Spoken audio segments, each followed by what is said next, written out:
Tonight, we are with Pastor Emigdio Rosales. He's from Cuba. He's joining us tonight. Pastor Emigdio Rosales, he was born and raised in Cuba, and now he's exercising his a ministry here in the U.S., in Texas specifically. So with no further introduction, I'm really excited to see what Pastor Emigdio Rosales has to tell us tonight. Pastor Emigdio Rosales, please. Hi, Tomas. It is my privilege to be here for being interested in the reality of the Cuban people and on the truth about what is going on in Cuba. So thank you. Awesome. Terrific. So I'm going to start with a few questions. So Pastor Emigdio, we want to know a little more facts about the nature of the protests. Well, I'm glad you asked. It's interesting because I have been active more than normal during the last couple of weeks on Facebook, specifically on Facebook, and I have seen people from all over the globe commenting about what is going on in Cuba, and people who don't know who I am challenging me and asking me, why are you saying that? Why are you so sure? Well, first, I am from Cuba, as you said. I was born, raised, and lived there for more than 27 years of my life. So I know the place. I have been in America for only 8 years. So my English is still improving. So bear with me, please. So, you know, there are many opinions, but the reality, I can say, I think I speak for most Cubans here and in Cuba, for the vast majority of Cubans, that the reason people is protesting is not because of lack of resources, it's not because of COVID, like some people and places have said, it's not because of mismanagement on part of the government, as some people said. It's not because inefficiency of the government. It's because people have come to the realization that the problems they face daily in their lives, they're responsible for those problems are a system, a government, a socialist / communist government that is simply evil and is limiting purposely, willingly, systematically, the freedoms of the people, stopping their personal development and all other freedoms you can think of. So people is basically protesting because they want freedom. They want liberty, or as we say in Spanish, libertad. That's the reason. Of course, the last 18, 20 months have been harder, but people, we in Cuba, we have had hard times. The people have never protested in the way they are protesting right now. That's a great point that you're bringing up right now. Pastor Emigdio, help us to understand why it has taken so long for the people of Cuba to protest in this way. The communist government has been in power for over 60 years. So tell us a little bit about that, please. Yes. That is a total legitimate question, a question that I get a lot.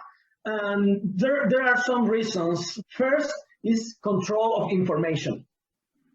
Up until the internet became a little bit more available in Cuba, and we are talking much less than 10 years. Like I left Cuba 8 years ago, in 2013. I left Cuba in 2013, and I didn't even know what Facebook was. I mean, I had an idea, but I never had a Facebook account. I didn't have an email, a Gmail or Hotmail or any other account. And so the government controlled pretty much all the information. right now, people, especially young people who are the ones leading these manifestations, these protests, young people are being awake to the reality of the world. They're understanding that the embargo is not, or they call it blockade in Cuba. The Cuban government call it blockade, and people have swallowed that for many years, even in Latin America, where they are like, well, the embargo is not helping. Well, that is a lie perpetrated by the Cuban government and repeated by the allies of the Cuban government. So the control of the information. Now the young people are starting to know what is Facebook, and they're starting to talk to their cousins and families, and they're getting information not from the traditional media, from the TV stations. They're talking with their family and friends, and they are seeing the realities. And so people are starting to want not only to improve the way of life, people are starting to realize they have a deeper problem, which is lack of freedom at all levels. Now, control of communication, that's one of the reasons. Second, the Cuban people, and people have to understand this, the Cuban people is defenseless. One of the first things Castro did when he came to power in 1959 was he recalled or called all the guns, all the weapons. People had to turn in their weapons. He bought them. He made it a law to turn in the weapons. So when you see somebody in Cuba with a firearm, with a pistol, with a gun, handgun, or anything else, that's either a policeman or someone working undercover with civil clothing working for the government. It is impossible pretty much for the Cuban people to face the government. Like, what can you do when the Cuban government officials come with a gun in their hands, with a long rifle, with all these special clothing, and they come and they stop you. And the only thing you have is stones, sticks, like in the old ages. So the Cuban people is defenseless, basically because they gave up their guns in the 1959, 1960 time. So back in the days. And the other thing is mass migration. Mass migration have not helped. Every time the Cuban people is starting to become a little more like rebellious against the government, like asking for freedom, the Cuban government becomes more flexible in letting people go. We had the migration of 1980, which was a problem because it gave the Cuban government an opportunity to get rid of hundreds of thousands of people, tens of thousands of people that were not happy there, politically speaking and otherwise. The opportunity to leave the country and don't come back. Now in 1994, in the middle of all this famine that we had throughout a whole decade, it's not that it's much better now, but it was worse in the 90s. In 1994, we had the Balseros crisis, which is the people coming in boats and everywhere they could. So every time there is a mass migration, of course, there is a lot of young people coming out. Right now, the country has been closed for almost 20 months or so, something like that. So people is like, we don't have anywhere to go. We better get this right. So that's why they're protesting. And that's why this is such a critical moment and why we have to find the truth and support these people so they can really find freedom. It's a long answer. We appreciate the facts. We appreciate the truth. Thank you, Pastor Emigdio. So it sounds like abuse and repression has been with this regime for all these years. Yes. So we can only expect that the same thing is happening right now as we speak with the protesters. So do we know what has happened in reference to abuse and repression to those protesters? We do know, and of course, This is something we know because of conversations with family members, because of conversations with friends, because of the very few independent journalists that we have in Cuba, because journalism, as all other branches of society, parts of society are controlled by the government. And journalism specifically is heavily guarded by the government. So it's not easy to find the real truth. So they pressure a lot. Even international news companies that are there are pressured in a daily basis, pretty much. So, but we know these people have been, and we have seen the videos. This is not only information, we have seen the videos. There's people that have been detained just for protesting.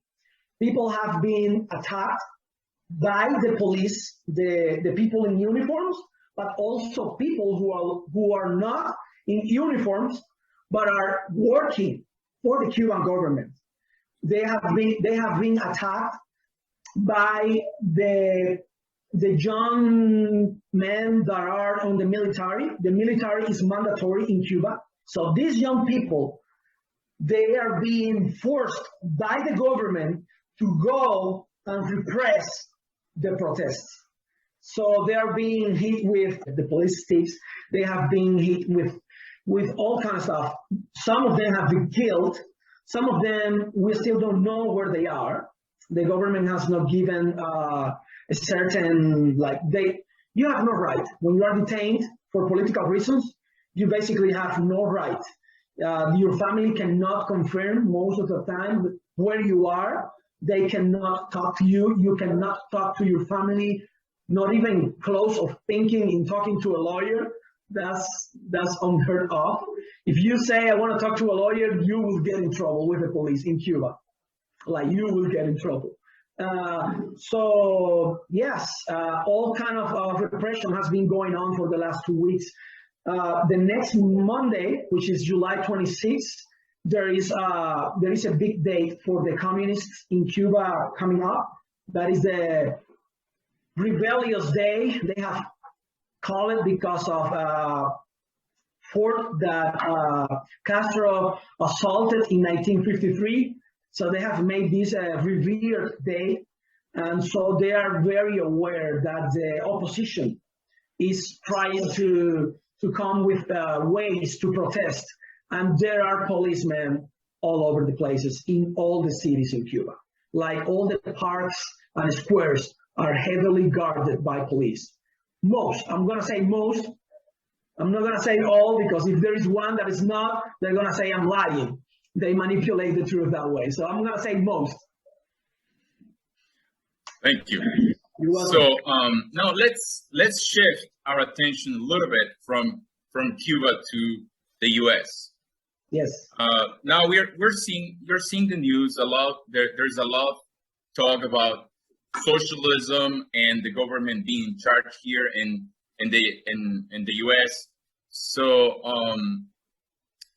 and more specifically about this administration, the Biden administration is not supporting the Cuban people. Why is that? Why do you think that is? Well, it has been, and it is very disappointing the way they are handling this. They're coming out with their true colors. They're having a hard time mentioning the word socialism to condemn socialism. They are having a hard time recognizing publicly and probably privately that the reason the Cuban people are protesting is because of freedom.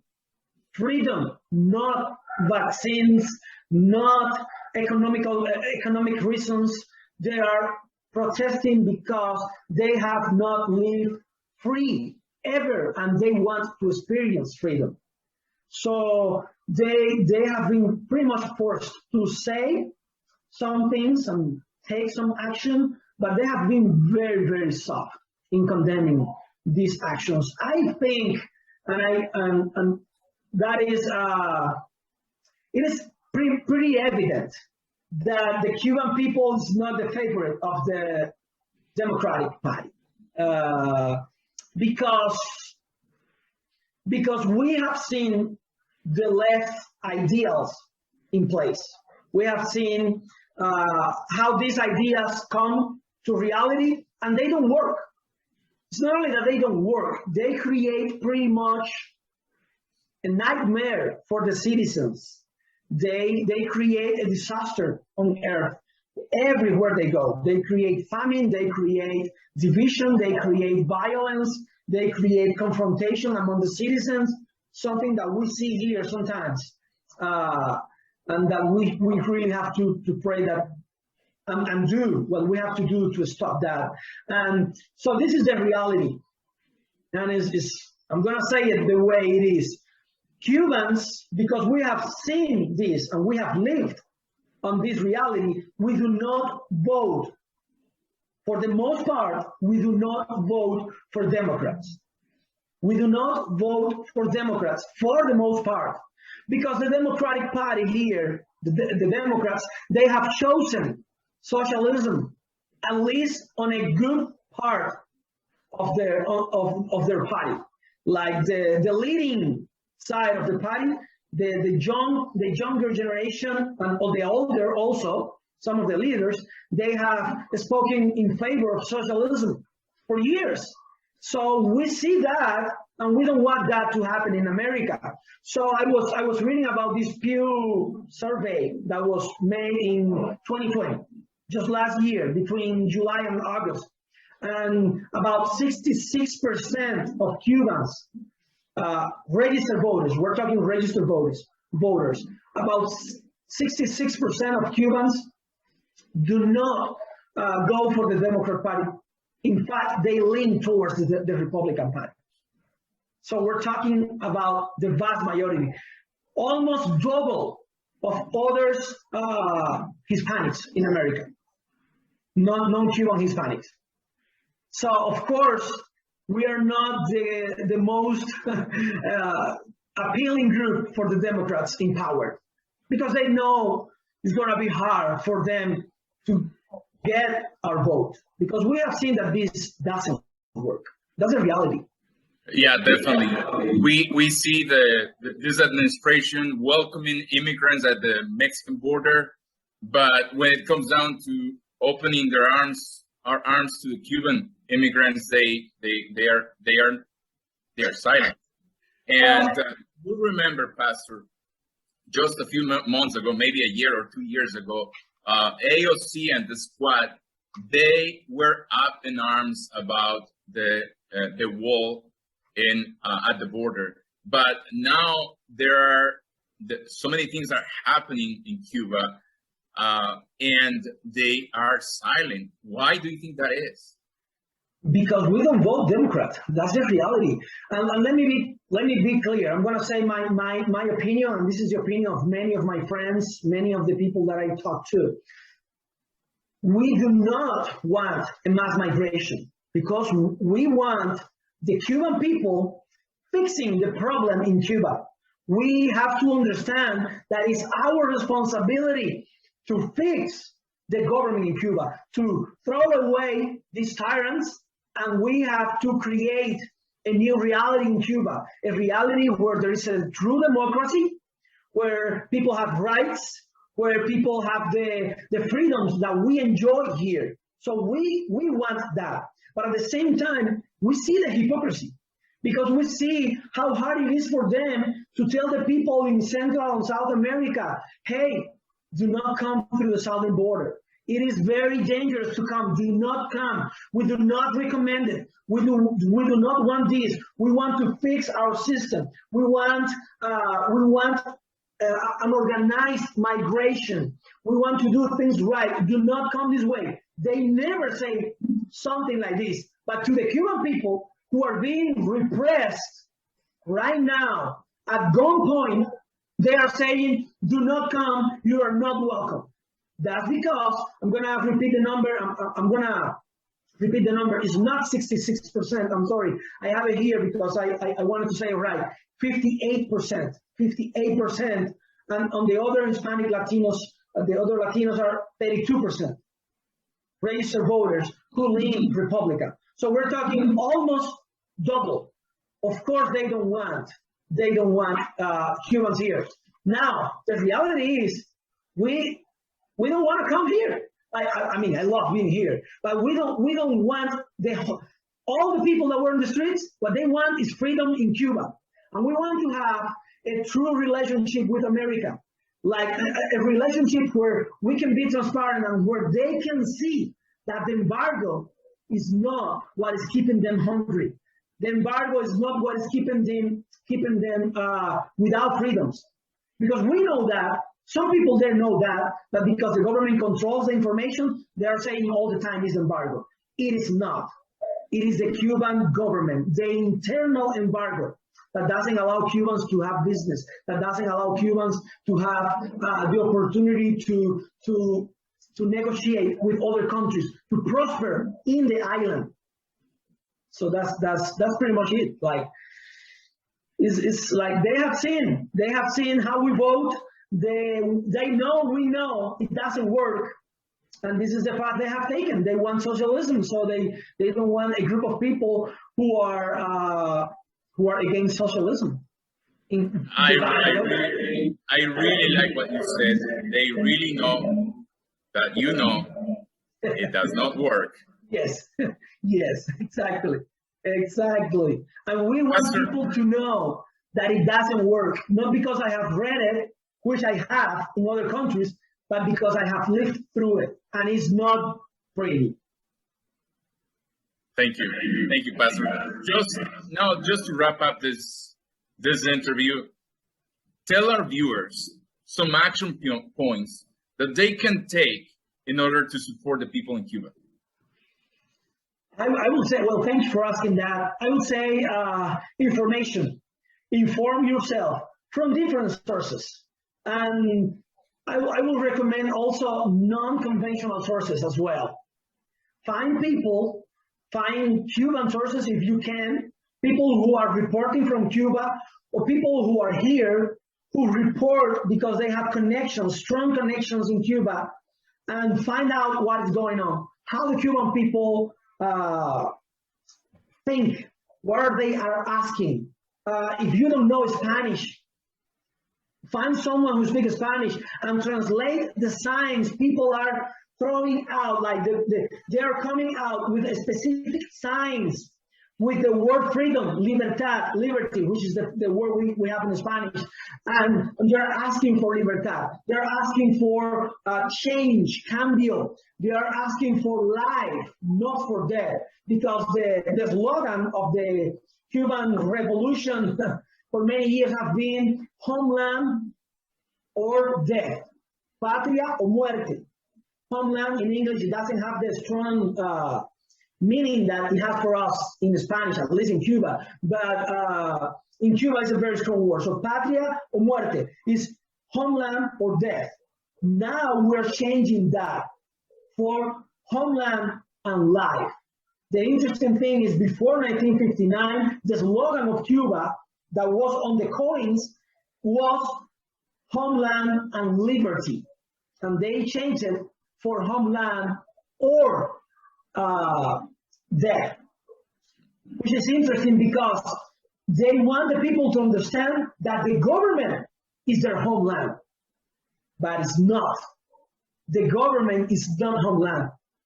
My government is the American government.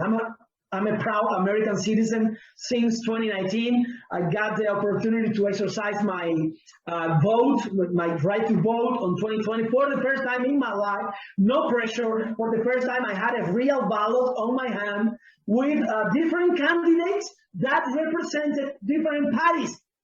Even though I know which party is the one that represents my ideals better, I also know that I have an opportunity in case these people don't do the things the way I believe is the right way. So that was a good moment I wanted to share. So they're manipulating all the time the information. So don't allow, for you, my friend who lives in America, do not allow the media to do that to you. Find real information. Find people who speak Spanish that translate the signs for you. And be proactive in talking. If you have access, if you can email or call your representative that day here in America, if you can call them and communicate with them and let them know that you stand with the Cuban people and that you want them to be vocal about condemning the Cuban government. I would say those are a couple of things that we can do. Pastor Emigdio, thank you so much. It's been a real pleasure talking to you and learning a little bit about your story. I appreciate your time. Thank you for your patience, and thank you for allowing me to express what I feel. As you can tell, I'm very passionate about what I feel, and I hope I was able to communicate what is on my heart and my mind.